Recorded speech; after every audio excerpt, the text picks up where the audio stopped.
হুসাইনের রক্তের মাধ্যমে পৃথিবীতে আরেকজন সন্তান কিয়ামতের আগে জন্ম হবে, তার নাম মুহাম্মদ, বাবার নাম আব্দুল্লাহ, তার পরিচয় হবে ইমাম মাহদী। মাহদী মাহদী। অতএব এই রক্তটাকে ছোট করে দেখার কোনো সুযোগ নাই। হযরত হুজুর গাউসে পাক 18 পারা মুখস্থ করে আসলেন, কারণ তার মা তাকে পেটে ধারণ করে প্রতিনিয়ত কোরআন পড়তেন। ওই কোরআন পড়ার কারণে আল্লাহ তাকে কোরআনের হাফেজ বানায় দুনিয়াতে পাঠাইছেন। একবার জোরে বলা যাবে কি আল্লাহু আকবার। আমি মানুষত্ব আমার ভিতরে আছে কিনা, আমি প্রকৃত মানুষ হয়েছি কিনা, মুসলমান আরো পরে আসেন। আল্লাহ মুসলমানের সীমানা আরো অনেক ঊর্ধ্বে, মুসলমানের মর্যাদা আরো অনেক ঊর্ধ্বে।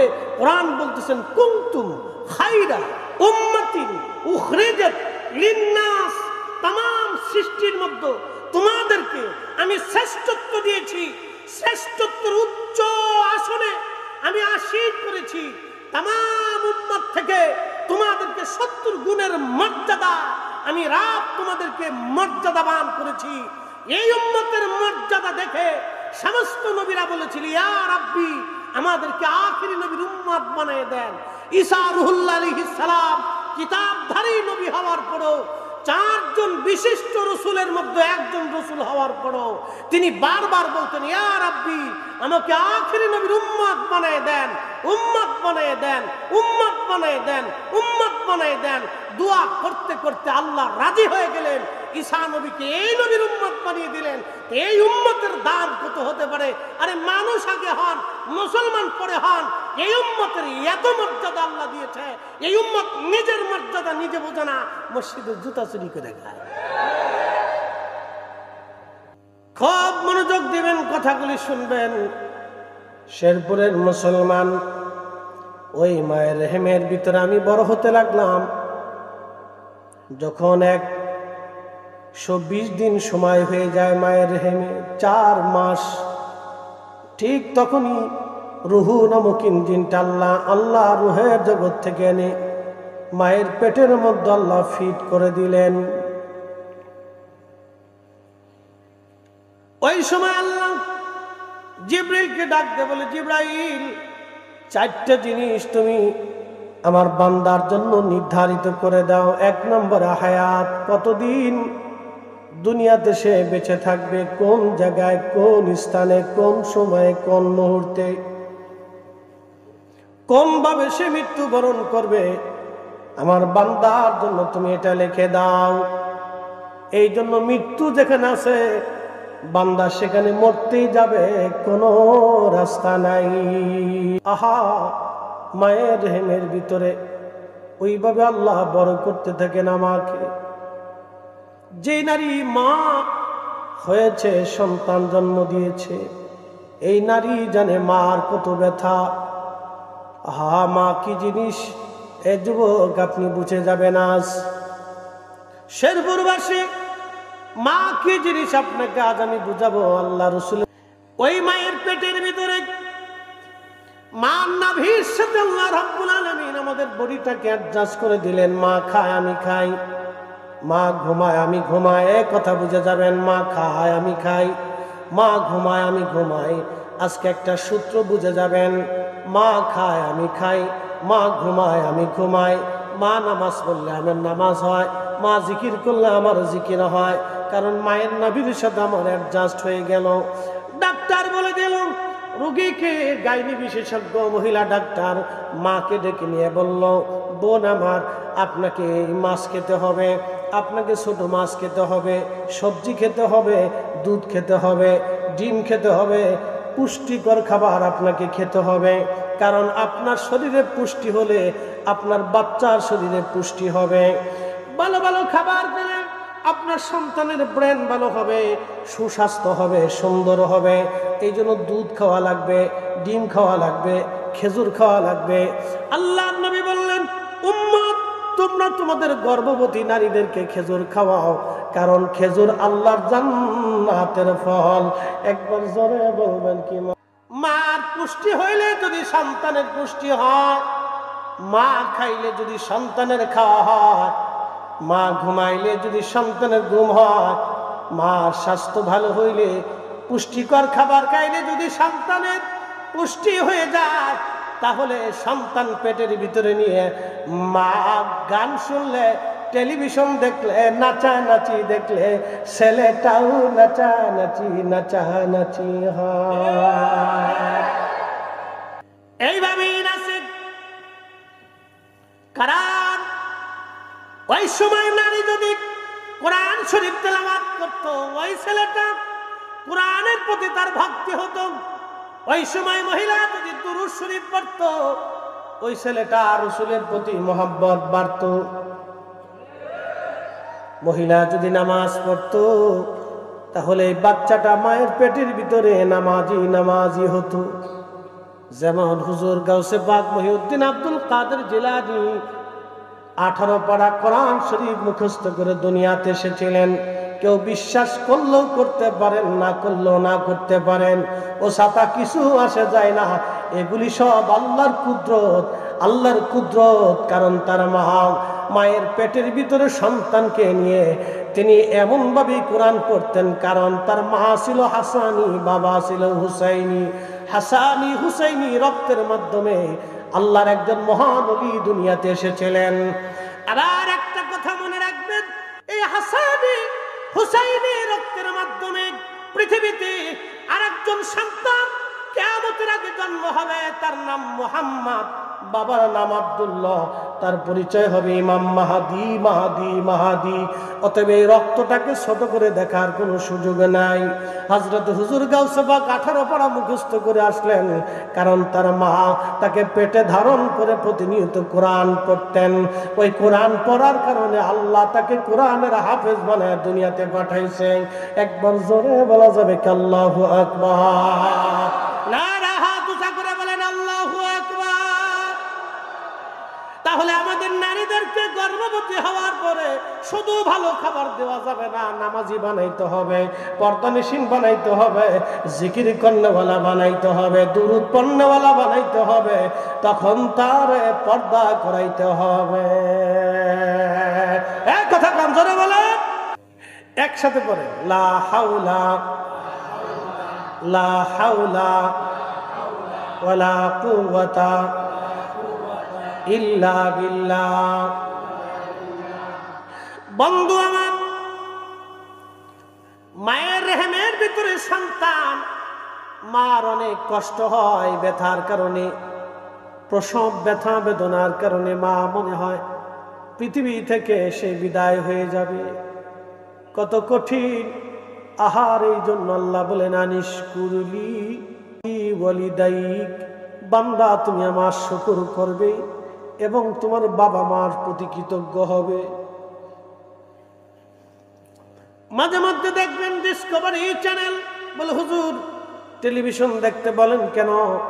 আমি নাচ গান দেখতে বলতেছি না, একটা চ্যানেল আছে ডিসকভারি, আমি আগে খুব দেখতাম। বলে হুজুর কারণ কি? এখানে পশু পাখি, মরুভূমি, আল্লাহর সৃষ্টির বৈচিত্র্যময় জীবন নিয়ে দেখানো হতো।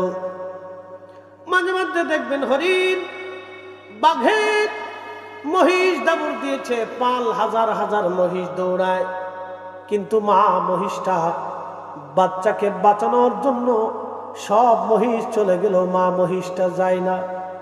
সন্তানটাকে বাঁচানোর জন্য মা বাঘের সাথে মারামারি করতে থাকে। শেষ পর্যন্ত মা মহিষটাও জীবন দিয়ে দিল। এর নাম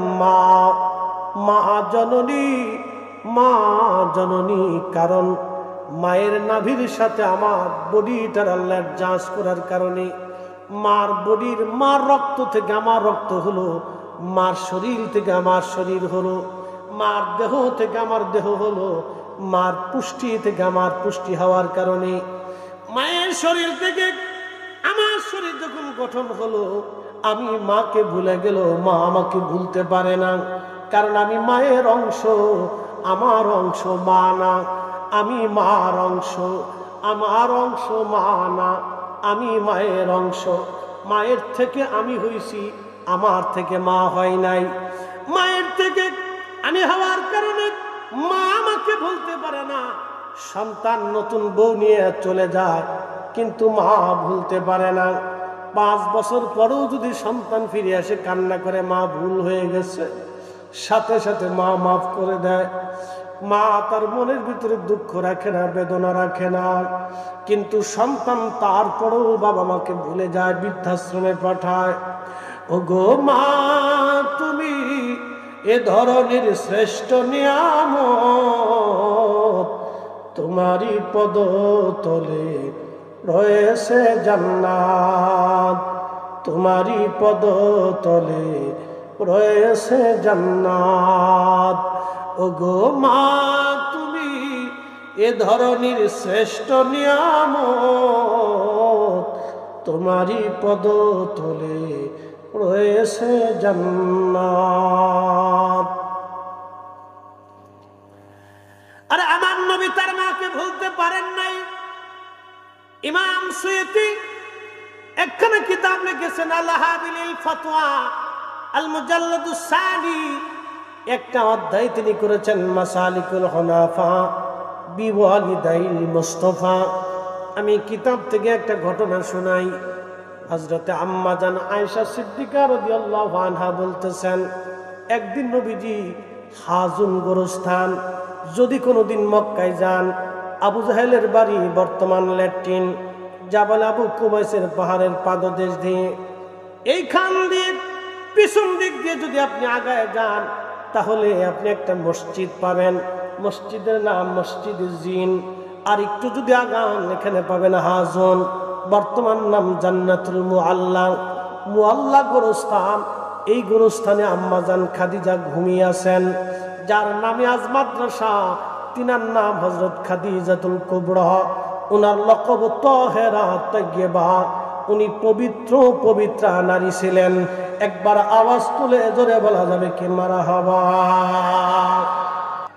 পৃথিবীর কোন নারীর আগে তাহেরা তাইয়্যিবা শব্দ লেখা নাই, কিন্তু তিনি একমাত্র মহিষী নারী, আমাদের মা জননী খাদিজাতুল কুবরা তাহেরা তাহেরা তাইয়্যিবা, তাহেরা তাইয়্যিবা। এ নারী জাতি, তোমাদেরকে আম্মাজান খাদিজাতুল কুবরার চরিত্র নেওয়া লাগবে। তাহেরা তাইয়্যিবা, তাহেরা তাইয়্যিবা। খুব মনোযোগ দিয়েন। হযরতে আল্লাহর নবী ওই গোরস্থানের ভিতরে গেলেন। গোরস্থানের মধ্যে দাঁড়ায়া দাঁড়ায়া নবী কাঁদতেছিলেন। কান্নার আওয়াজে ফুফি ফুফি নবী কাঁদতেছিলেন। কান্নার আওয়াজে আল্লাহর হাবিবের শরীর, হাত পা মোবারক কাঁপতেছিল। আম্মা জান আয়েশা বলেন, দুনিয়ার মানুষ, আমি গাধার রশিখানা ধরে হাজুনের বাহিরে দাঁড়িয়েছিলাম। আল্লাহর নবীর কান্না দেখে আমিও কেঁদে ফেললাম। নবীও কাঁদে, আমি আয়েশাও কাঁদতে লাগলাম। আল্লাহর নবীও কান্দে, আমি আয়েশাও কাঁদতে লাগলাম। নবীর কান্না দেখি আমি আয়েশা সহ্য করতে পারতেছিলাম না। নবী কেন কান্না করে রে? কিছু সময় পরে দেখি রহমতের নবী মুস্কি মুস্কি হাসে। হেসে হেসে হাজুম থেকে নবীজি বের হয়ে আসতেছিলেন। আম্মা জান আয়েশা বলতেছিলেন, ইয়া রাসূলুল্লাহ, আপনি কাঁদতেছিলেন, কান্না দেখে আমি আয়েশা স্থির থাকতে পারি না, আমি কেঁদে দিয়েছি। নবী গো, কি জন্য কান্না শেষ হওয়ার পরে আপনি হাসতে হাসতে আসলেন? আল্লাহর নবী ডাক দেয়া বলেন, আয়েশা রে, আমি হাজুনে যখন দাঁড়াইলাম, মায়ের কথা মনে পড়ল। মার কথা মনে পড়ে, আমি নবীজি মার কথা মনে করে করে আল্লাহর দরবারে কাঁদতে লাগলাম। বললাম, রব্বি, আমার মা, আমার মা, আমার মা, আমার মা। যে মায়ের কোলের মধ্যে ছিলাম, পেটের মধ্যে আমি রসুল ছিলাম, আমার মা, মার জন্য আমি কান্না করতেছিলাম। আল্লাহ রাব্বুল আলামিনের দয়া লেগে গেল আমার কান্না বন্ধ করার জন্য। আমার আল্লাহ আমার আব্বা এবং আম্মা দুইজনকে আমার সামনে উপস্থিত করাইলেন।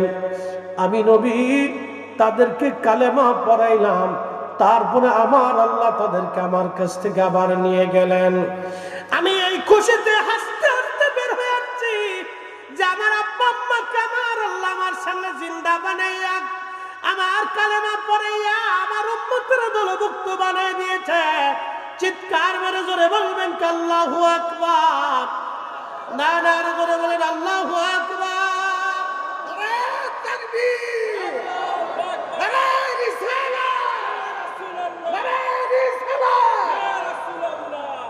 তিনি রাহমাতুল লিল আলামিন, রাহমাতুল লিল আলামিন। ইমাম সুয়ুতি লিখতেছেন এখান থেকে বোঝা যায় নবীর আব্বা আম্মা দুইজন আল্লাহর জান্নাতি জান্নাতি জান্নাতি জান্নাতি। বন্ধু আমার, শেরপুরবাসী মা কি জিনিস এটা বোঝানোর জন্য আমি পর্যন্ত নিয়ে নিলাম। নবীজি হাজনে কেঁদে কেঁদে মার জন্য বুক ভাষায় কাঁদতেছিলেন। আল্লাহর নবী রহমতের নবী নিজের মাকে ভুলে যান নাই। যুবকরে একটা ঘটনা শোনাবো। বিশ্ববিখ্যাত একজন আল্লাহর ওলি ছিলেন, তার নাম মালিক ইবনে দিনার। যারা অলিতে বিশ্বাসী আপনারা জানেন, অলি ছাড়া এই দেশে ইসলাম আমরা পাই নাই। আল্লাহর প্রকৃত অলিদের মাধ্যমে আমরা ইসলাম পেয়েছি। চির সত্য কথা,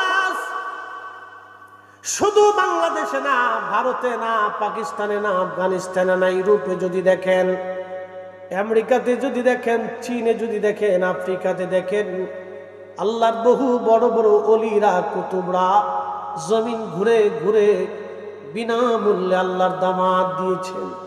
আজকে আপনারা আমাকে এখানে এনেছেন, কিছু হাদিয়া দিবেন, সুন্দর করে মন সাজাইলেন, মাইক আনলেন, পোস্টারিং করলেন, দাওয়াত করলেন।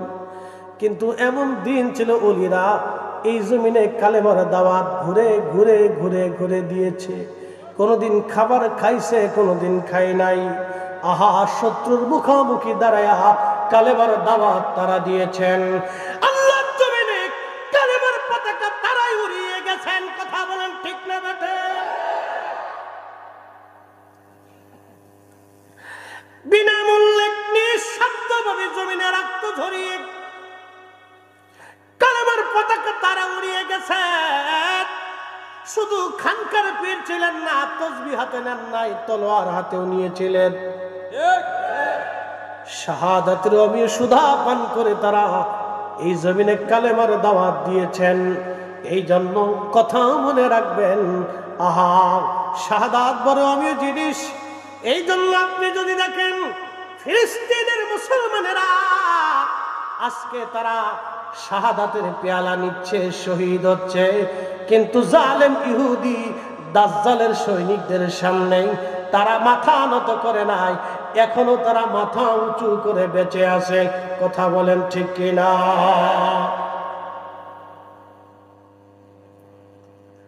বিশ্ববিখ্যাত আল্লাহর ওলি মালিক ইবনে দিনার আল ইরাকি আল বসরি রাহমাতুল্লাহি আলাইহি তিনি বলেন, আল্লামা ইমাম আবুল ফারাজ ইবনুল জৌজি আজ থেকে 900 বছর আগে একটা কিতাব লিখেছেন, উয়ুনুল হাকাতের মধ্যে তিনি লিখতেছেন, আল্লাহর মহান ওলি প্রত্যেক বছর হজে আসতেন। হজে আসার পরে তিনি হজ আদায় করতেন। হজ আদায় করার পরে তিনি আল্লাহর দরবারে দোয়া করতেন, আল্লাহ, হজ হলো কি হলো না দয়া করে আপনি বলে দেন। শ্রীপুরের মুসলমান, শেরবর্দির মুসলমান, শ্রীবর্দির মুসলমান, শেরপুরবাসী কথা শুনে যাবেন। আরাফাতের ময়দানে হাজি যখন উপস্থিত হয় আর চোখের পানি ছেড়ে দেয়, সাথে সাথে আমার আল্লাহ হাজির গুনাহ মাফ করে দেয়। আরাফাতের মাঠে হাজির গুনাহগুলি আল্লাহ মাফ করে দেয়। যদি কোনোদিন হজে যান তো দেখবেন আরাফাতের মাঠে হাজি কিভাবে কান্না করে। আরাফাতের মাঠে হাজি কানতে কানতে পেরেশান হয়ে যান, জীবনে অনেক ভুল করছি। এই বছর আমি হজে ছিলাম, প্রচন্ড গরমে কোন কোন রিপোর্টে আসছে 17,000 হাজি বছর মারা গেছে শুধু গরমে, হিট স্ট্রোকে, প্রচন্ড গরম। হেরামে আমি এর আগেও গিয়েছিলাম, কিন্তু সূরা ইখলাস দিয়ে তারা জুমার নামাজ শেষ করেছে। এত প্রচন্ড গরম, 5 মিনিটও থাকা যায় না গরমে, এত হিট, প্রচন্ড তাপ। আমি সেই দিন চিন্তা করলাম, হায়রে, এই প্রচন্ড তাপে সাহাবীরা কালেমার দাওয়াত কেমনে পৌঁছায় দিল। এই জমিনে আমার নবীকে না খাওয়াইয়া, আমার রসুলকে খাবার না দিয়ে পানি বন্ধ করে দিই। 2টা বছর পর্যন্ত শিয়াবে আবি তালিবে বন্দী করে রাখা হয়েছিল। গাছের পাতা শাল বাকলগুলি খেয়ে নবীজি জীবন ধারণ করেছিলেন, কত কষ্ট করেছিলেন। আম্মা জান আয়েশা সিদ্দিকা রাদিয়াল্লাহু আনহা, আম্মা জান খাদিজাতুল কুবরা, ফাতিমাতুজ জাহরার মতো মহিয়সী নারীরা নবীজির সঙ্গে থেকে ক্ষুধা আর অভাব বরণ করে নিয়েও তারা পালায়া যায় নাই। তারাই ছিল অরিজিনাল নবীর সঙ্গী, তারাই ছিল রাসূলুল্লাহর বিপদের সাথী। কথা বলেন ঠিক কিনা?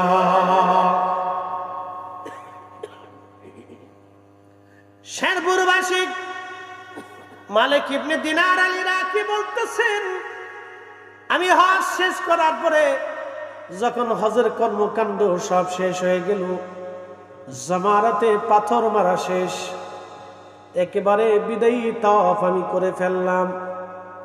বিদায়ী তাওয়াফ, হজের আনুষ্ঠানিকতার সব শেষ, বিদায়ী তাওয়াফ।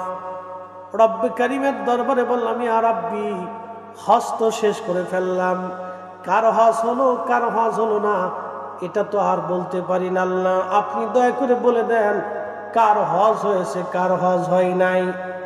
হযরতে মালিক ইবনে দিনার আল ইরাকির কাছে আমার আল্লাহ পাক সংবাদ পাঠাইলেন।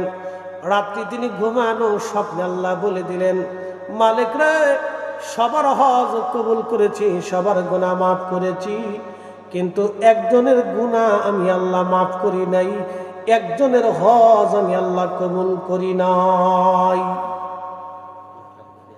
কয়জন? জোরে বলেন কয়জন? এখানে সবাইরে যদি 50,000 টাকা করে দেওয়া হয় আর একজনকে যদি না দেওয়া হয়, তাহলে সে কেমন কষ্ট পাবে? বিরাট কষ্ট পাবে। ঠিক সবার গুনাহ মাফ, কিন্তু একজনের মাফ নাই। মালিক ইবনে দিনার রাত্রিবেলা আবার ঘুমের মধ্যে চিন্তা, আল্লাহ, ওই লোকটা যদি আমি হই তাহলে আমার জীবন বরবাদ হয়ে যাবে। রব্বুল আলামিন, কে সেই লোক যার গুনাহ মাফ হয় নাই? হজে আসার পরে যার গুনাহ মাফ হলো না, এই হতভাগা লোকটা কে গো আল্লাহ, দয়া করে বলবানি। পরে রাত্রে আল্লাহ বলেন, মালিক, তোমার গুনাহ মাফ করছি, কিন্তু একজনরে মাফ করি নাই, তার নাম মুহাম্মদ ইবনে হারুন সমরকন্দি। আমি তার গুনাহ মাফ করি নাই, তার হজ আমি আল্লাহ কবুল করি নাই। মালিক ইবনে দিনারের ঘুম ভেঙে গেল। হেরেমে যায় তিনি তাহাজ্জুদ নামাজ পড়িয়া, ফজরের নামাজ পড়িয়া হেরেম থেকে বের হইয়া আহলুল মক্কা যারা ছিলেন, মক্কার বাসিন্দাদেরকে বললেন, মক্কার বাসিন্দারা রে, বলবা কি মুহাম্মদ ইবনে হারুন সমরকন্দি নামক কাউরে কি তোমরা চিনোনি? তার ঠিকানা তোমরা জানোনি? সব মক্কাবাসী বলল, হ্যাঁ, আমরা তার চিনি। আজকে 40 বছর ধরে মাকাম ইব্রাহিমে সারা রাত্র নামাজ পড়ে আল্লাহর ইবাদতে, রোনাজারিতে, জিকিরে ফিকিরে কাটায় দেয়। 40 বছর ধরে সে ইবাদত করতেছে মাকাম ইব্রাহিমে।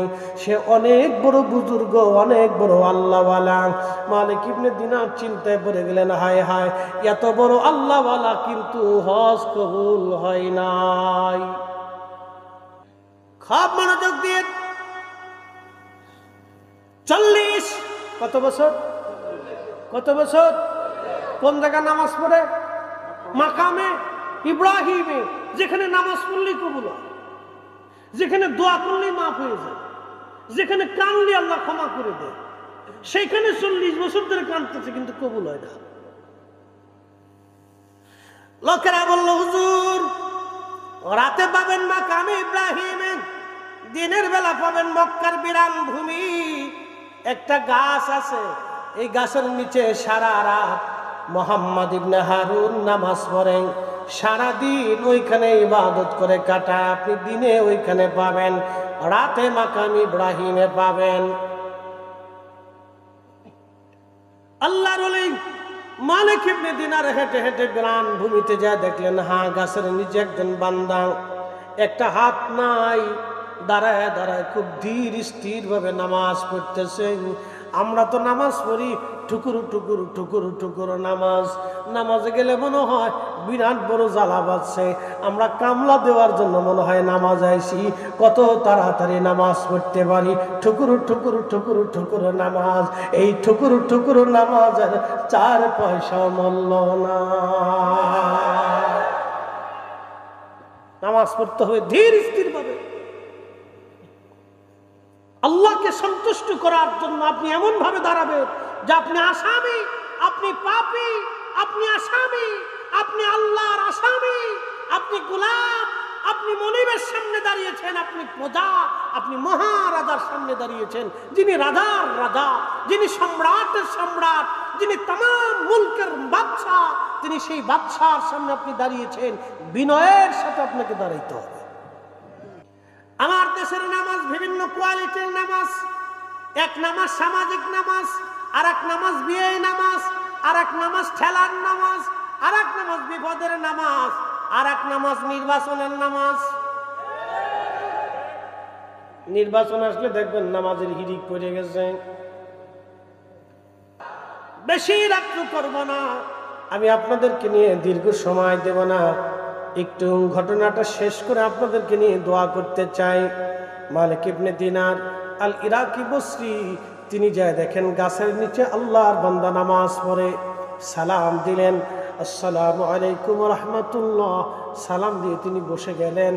মালিক মুহাম্মদ ইবনে হারুন সমরকন্দি নামাজ শেষ করার পরে তিনি সালাম ফিরাইয়া তিনি উত্তর দিলেন, ওয়ালাইকুম আসসালাম রাহমাতুল্লাহি ওয়া বারাকাতুহু। আল্লাহর বান্দা পরিচয় কি জন্য আপনি মিসকিনের কাছে আসছেন? বলে আপনার নাম কি? মুহাম্মদ ইবনে হারুন সমরকন্দি। বলে হ্যাঁ। বলে আপনার পরিচয় কি? বলে আমার নাম মালিক ইবনে দিনার আল ইরাকি আল বসরি। বলতে যে হুজুর আমি আপনাকে চিনছি, আপনি ইরাকের অনেক বড় জাহিদ, অনেক বড় আবিদ, আপনি এই জমানার মস্ত বড় আল্লাহর ওলি, আপনাকে আর পরিচয় দিতে হবে না, আমি চিনছি। তবে হুজুর কি জন্য আপনি অধমের কাছে আসছেন? বলে আল্লাহর বান্দা আজকে 2 রাত ধরে আল্লাহর দরবারে কথা হচ্ছে আমার। আল্লাহ আমারে জানাইছে এই বছর সমস্ত হাজিদের গুনাহ মাফ হয়েছে, সবার হজ কবুল হয়েছে, কিন্তু তোমার গুনাহ মাফ হয় নাই, তোমার হজ কবুল হয় নাই। মুহাম্মদ ইবনে হারুন সমরকন্দি চোখের পানি ছেড়ে দিয়ে কেঁদে বলল, হুজুর সর্বনাশের কথা শুধু এইবার না, এবার দিয়ে 40 বছর ধরে আমি শুনতেছি। প্রত্যেক বছর হাস শেষ হয়, একজন করে আল্লাহ বলি আসে, আব্দাল এসে আমারে সংবাদ দিয়ে যায়, সবাই আল্লাহ মাফ করছে কিন্তু আমারে মাফ করে নাই। সবার হজ কবুল হয়েছে রে, আমার হজ কবুল হয় নাই। সবার ক্ষমা হয় কিন্তু আমার ক্ষমা হয় না, সবার মাফ হয় কিন্তু আমার মাফ হয় না। হুজুর 40তম বছরে আজ আপনি বলে গেলেন, 40 বছর ধরে 40 জন আল্লাহর ওলি আমাকে বলে গেছে সবার মাফ হয় কিন্তু আমার মাফ হয় না।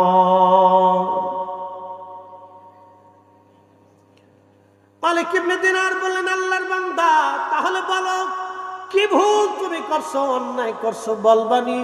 বলে হ্যাঁ হুজুর একটা ভুল আমি করছিলাম, অনেক মস্ত বড় ভুল। বলে আল্লাহর বান্দা কি ভুল করছো বলো? বলে হুজুর আমি সমরকন্দের অনেক বড় ব্যবসায়িক ছিলাম। বলে দিয়ে যাই আমাদের বাংলাদেশ, তারপরে অনেক মস্ত বড় একটা দেশ আছে ভারত, ভারতের পর আরো একটা মস্ত বড় দেশ আছে পাকিস্তান, পাকিস্তানের পরে আরো মস্ত বড় একটা দেশ আছে আফগানিস্তান, তারপরে একটা দেশের নাম উজবেকিস্তান।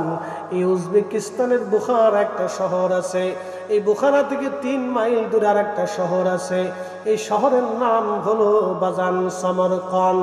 যেমন জামালপুর থেকে শেরপুর 10-15 কিলোমিটার হবে নাকি বলেন? মুহাম্মদ ইবনে হারুন সমরকন্দি রাহমাতুল্লাহ আলাইহি তিনি বলতেছেন 8000 স্বর্ণ মুদ্রা, অনেক বড় ধনী, 12 জন দাসীবাদী নিয়ে আমার বিরাট বড় জমিদারি ছিল। হুজুর আমি মধু পাইছিলাম, নেশা করতাম আমি নেশা। শাবানের শেষ রাত, রমজান আসবে শাবানের শেষ রজনী, আমি এই শেষ রাত্রিবেলা আমি মধু পান করে বাড়ি আসলাম। বাড়ি আসার পরে আমার মা উনুনে চুলার পাশে বসে বসে রুটি বানাইতেছিলেন। বড় বড় চুলা, বড় বড় রুটি তারা বানায়, বড় বড় চুলা তাদের রুটি বানাচ্ছিলেন। কারণ আমাদের সংসার ছিল অনেক বড়, 12 জন দাসী বাদী দিয়ে আরো লোক লস্কর দিয়ে কামলা সামলা কাজের লোক দিয়ে বিরাট। বাড়ি আসছিস রে বেটা, কত ছেলে মারা যায়, তুই কি মরতে পারিস না? এই কথা শোনার পরে হুজুর আমার শরীরের জিদ এসে গেল, শয়তান আমাকে পেয়ে বসলো। আমি মারে হাত দিয়ে থাপ্পড় মারতে লাগলাম, ঘুষি মারতে লাগলাম। আমার দেশে কত যুবক মাকে মারে, বাবাকে পিটায়, বাংলাদেশে আছে না নাই? হাজার হাজার সন্তান মাকে মারে, বাবাকে পিটায়, হাজার হাজার সন্তান মায়ের গায়ে আঘাত করে। আপনাদেরকে বলে দিলাম, যদি আপনাদের সমাজে এরকম ছেলে থাকে যারা মাকে মারে, বাবাকে আঘাত করে, ওরে সমাজ থেকে জুতা দিয়ে বাইরে গ্রাম থেকে বের করে দেবেন। কথা বলেন না কেন? জোরে বলে। এগুলো নীরব জুলুম, আমার দেশে এগুলি নীরব জুলুম চলতেছে। সমাজ থেকে জুতা দিয়ে বাইরে গিয়া গ্রাম থেকে আলাদা করে দেবে। প্রিয় উপস্থিতি, ও সমাজের সার পোকা, কীট পোকা, ওই পোকা, ও সমাজ ধ্বংস করবে, গ্রাম ধ্বংস করবে, এটা বেয়াদব। বন্ধু আমার সমরকন্দি বলতেছে, হুজুর আমি আমার মাকে মারতে লাগলাম, ঘুষি দিতে লাগলাম। মা আমার হাত ধরলেন, আমাকে আরো মারাগাম্বিত ভাবে বকাঝকা শুরু করলেন। মায়ের রাগ শুনিয়া আমার আরো জিদ চেতে গেল। হুজুর আমি আমার মাকে জাপটে ধরে নিয়ে আগুনের চুলার মধ্যে ফেলে দিলাম। হুজুর আমার স্ত্রী আমাকে ধাক্কায়া ঘরের মধ্যে নিয়ে ঘরের দরজা তালা মেরে দিলেন, ঘরের মধ্যে আমার আটকাই দিলেন। আল্লাহর ওলি, আমি নেশাগ্র অবস্থায় ঘরের মধ্যে ঘুমিয়ে পড়লাম। সকাল হলো, ঘুম ভেঙে গেল আমার। ঘুম ভেঙে যাওয়ার পরে আমি দরজা খুলতে যাইয়া দেখি দরজা বাহির থেকে বন্ধ করা। স্ত্রীকে ডাক দিলাম, বিবি দরজা কেন লাগানো? স্ত্রী আমাকে কর্কশ ভাষায় বলল, তোমার মতো নাফরমানের সঙ্গে আমি সংসার আর করব না। যেই লোক তার নিজের মাকে চুলার মধ্যে আগুনের মধ্যে পোড়ায় মেরে ফেলে দেয়, তার সঙ্গে আমি আর সংসার করতে পারবো না। এত বড় নাফরমানের সঙ্গে ঘর সংসার করা যায় না। আমি বললাম, বিবি কি হয়েছে? বলে, গতকাল রাত্রিবেলা তুমি মদ্যপায়ী অবস্থায়, নেশাগ্রস্ত অবস্থায় তুমি তোমার মাকে আগুনের চুলার মধ্যে পোড়ায় মারছো। বলে, হুজুর এই কথা শোনার পর আমি দরজা খুলে ভেঙ্গে বের হইয়া দৌড়ায় যায় দেখি মার পুরা শরীর আগুনে পুড়ে কয়লার মতো হয়ে গেছে। একেবারে সারা শরীরটা পুড়ে পুড়ে কালা হয়ে গেছে। মাকে আমি নামাইলাম, আমি নামাইয়া চিন্তা করলাম, সর্বনাশ আমি কি করছি? আমার জীবনের কত বড় ভুল, কত বড় সর্বনাশ আমার জীবনে হয়ে গেল আজ।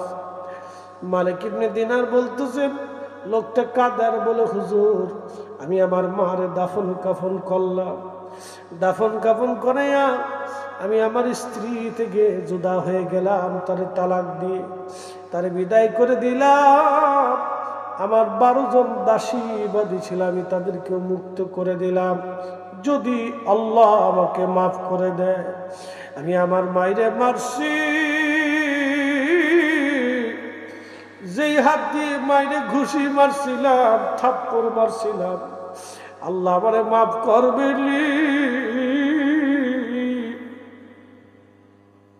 ক্ষমার আশায় 7,000 স্বর্ণ মুদ্রা আল্লাহ রাস্তায় দান করে দিলাম, যদি আল্লাহ আমারে মাফ করে দেয়। হুজুর যদি আল্লাহ মাফ করে, আমার সমস্ত সম্পদগুলি আল্লাহ রাস্তায় দান করলাম। তারপরও আমার মন বলে, প্রভু বুঝি আমার উপরে বেজার হইয়াছে, আল্লাহ মাফ করে দেয়। যেই হাত দিয়ে মাইরে মারছিলাম, আল্লাহর ওলি মালিক ইবনে দিনার, আপনি তাকায় দেখেন আমার ডান হাতটা কাটা, আমি বাম হাত দিয়ে কুড়াল দিয়ে নিজ হাত থেকে কোবায় কেটে ফেলে দিলাম। যেই হাত দিয়ে মাইরে মারছি, এই হাত আমি আর রাখবো না, আমি আমার ডান হাত থেকে কেটে একবারে আলাদা করে দিই, আমি হাত ফেলে দিলাম, যদি আল্লাহ মাফ করে। আল্লাহর ওলি গো, তারপর মন বলে প্রভু আমাকে মাফ করে নাই। ক্ষমার আশায় সুদূর উজবেকিস্তানের সমরখন্দ থেকে রওনা দিয়ে আমি কাবায় আসছি। 40 বছর ধরে মাকামে ইব্রাহিমে কান্দি, 40 বছর ধরে খুদার ঘর ধরে কান্দি, যদি আল্লাহ মাফ করে। 40 বছরে 40 জন আব্দাল এসে আমার সংবাদ দিয়ে যায়, সবার গুনাহ মাফ হয়, আমার গুনাহ মাফ হয় নাই। সবার ক্ষমা হয়, কিন্তু আমার আজ ক্ষমা হয় নাই। হাই হাই করছি কি, 40 বছর ধরে মাকামে ইব্রাহিম আমি কান্দি, যেখানে কাঁদলে আল্লাহ মাফ করে দেয়, দোয়া কবুল করে নেয়। আমি হাজরে আসওয়াদ চুমা দিয়েছি কতবার, কাবা ঘর ধরে আমি কান্দি, তাহাজ্জুদ নামাজের সময় কান্দি। 40 বছর ধরে আল্লাহর কাছে মাফ চাই, আল্লাহ মাফ করে না। 40 বছরে 40 বার হজ করেছি, সবার হজ কবুল হয়, কিন্তু আমার হজ কবুল হয় না। আল্লাহর ওলি গো, আমি দিনের ভাগে এই বিরান ভূমি গাছের নিচে এসে নামাজ ইবাদতে কাটাই, যদি আল্লাহ মাফ করে দেয়। 40 বছর ধরে এইভাবে ইবাদত করি, 40 দিন পর পর পেট ভরে খাবার খাই। 40 দিনে আমি কোন রকম এক বেলা করে আমি প্রত্যেক দিন অর্ধ চামচ খাবার খেয়ে বেঁচে থাকি। দুনিয়ার সব কিছু ছেড়ে দিয়েছি, শুধু ক্ষমার আশায়, ক্ষমার আশায় আমি এখানে বসে বসে কান্দি। আমার উপায় কি? 40 বছর ধরে আমার ক্ষমা হয় না। আল্লাহর ওলি 40 বছর ধরে 40 জন আব্দাল এসে আমার সংবাদ দিল, সবার মাফ হয়, আমার মাফ হয় না। 40তম বছরে আপনি এসে আমাকে বলে দিয়ে গেলেন সবার ক্ষমা হয়, আমার ক্ষমা নাই। করব কি আমি? উপায় কি? উপায় কি আমার? উপায় কি? তখন মালিক ইবনে দিনার বললেন, আল্লাহর বান্দা বলো কি করে তোমার ক্ষমা হবে বলো? এত বড় অপরাধ করার পরে কি করে ক্ষমা হয় বলো? তখনই আল্লাহর বান্দা মুহাম্মদ ইবনে হারুন সমরকন্দি 2 হাত আল্লাহর দরবারে বাড়াইয়া অনুনয় বিনয় করে কান্না শুরু করলো। একসাথে জোরে বলবেন আল্লাহু আকবার। আল্লাহ বললেন, এ আমার বান্দা, মান লাম ইয়াসালিল্লাহ বারকা বিলাইহি। নবীজি বলতেছে, আল্লাহ বলেছেন যে আল্লাহর কাছে চাই না, আল্লাহ তার উপরে বেজার। আপনি আমার কাছে বারবার চাবেন, আমি বেজার হয়ে যাব। বাবা মার কাছে বারবার চাবেন, বাবা মা বেজার হয়ে যাবে। কিন্তু আল্লাহর কাছে আপনি না চাইলে আল্লাহ বেজার হয়ে যাবে। যার কাছে চাইলে খুশি হয়, আমরা সেই আল্লাহর কাছে চাইব। কথা কন না কেন? ঠিক কিনা? চাবো কার কাছে? জোরে বলেন, কার কাছে? আল্লাহর কাছে চাবো। ঠিক মুহাম্মদ ইবনে হারুন সমরকন্দি আল্লাহর দরবারে হাত বাড়াইয়া অনুনয় বিনয় করে বলি, ইয়া রাব্বি, বিপদ অবসরণকারী, মুসিবত দূরকারী আল্লাহ, আমি সমরকন্দি ছাড়া তোমার অনেক বান্দা আছে, কিন্তু তুমি ছাড়া আমার আর কোনো রব নাই। 40 বছর ধরে আমি ক্ষমা চাই মালিক, যদি রহমত থেকে তারা এ বান্দা কোন জায়গায় যাবে আল্লাহ? এ বান্দা কোথায় যাবে? বান্দার আর কোথাও হাত নাই, বান্দা কোথাও হাত বাড়াইতে পারবে না। আল্লাহ আপনি আমারে মাফ করে দেন। এইভাবে অনুনয় বিনয় করে মুহাম্মদ ইবনে হারুন সমরকন্দি কান্নাকাটি শুরু করলেন। ইমাম আবুল ফারাজ ইবনুল জৌজি লেখেন, মালিক ইবনে দিনার মুসাফিরখানায় চলে গেলেন। রাত্রিবেলা যখন ঘুমায় স্বপ্নের করে দেখতেছে রাহমাতুল লিল আলামিন আমার নবীজি স্বপ্নে মালিক দিনারের সাথে সাক্ষাৎ করতে এসেছেন, তশরিফ এনেছে। একবার জোরে বলা যাবে কি আল্লাহু আকবার। সহিহুল বুখারীর কিতাবুর রুজ্জার ভিতরে নবী বলেছেন, মান রাআনি ফিল মানামি ফাকাদ রাআল হক, যে আমাকে স্বপ্ন দেখেছে সে বাস্তবে আমি নবী দেখেছি। আমি নবী নিজে আসছি, ছবি আসি নাই। আমি নবী নিজে আসি, ছবি আসি নাই। আমি নবী নিজে আসি, ছবি আসি নাই। আমি নবী নিজে আসি, ছবি আসি না। আমি নিজে নবী, তার সঙ্গে স্বপ্নে সাক্ষাৎ করি, কথা বলি। একসাথে বলা যাবে আল্লাহু আকবার। ঠিক আল্লাহ নবীর জায়গা নবী আছে, আমাদের চোখের জায়গা চোখ নাই। আল্লাহ নবী স্বপ্নে এসে বলেন, হে মালিক ইবনে দিনার, খোদার রহমত থেকে বান্দাকে নিরাশ করতে কে তোমাকে অনুমতি দিয়েছে বলো? তুমি কেন বলছো তারে আল্লাহ মাফ করবে না? মালিক, তুমি আমার সমরকন্দির কাছে যাও, সকালবেলা যা তারা সুসংবাদ দিবা, আল্লাহ সমরকন্দির জীবনের গুনাহ আল্লাহ মাফ করে দিয়েছে। না না, একসাথে বলেন আল্লাহু আকবার। তবে তাকে মাফের সুসংবাদ তুমি তারে দিবা, কিন্তু আরো একটা দুঃখের সংবাদ তারে দিবা, আল্লাহ তারে মাফ করছে বটে, কিয়ামতের ময়দানে আদালত বসবে। আল্লাহ নবী বললেন, মালিক রে, তুমি মুহাম্মদ ইবনে হারুনকে বলবা কিয়ামতের ময়দানে আল্লাহ একটা পশুর পর্যন্ত বিচার করবে। কেমন বিচার হবে জানেননি? একটা সিংওয়ালা সিং ছাড়া প্রাণীর বিচার হবে।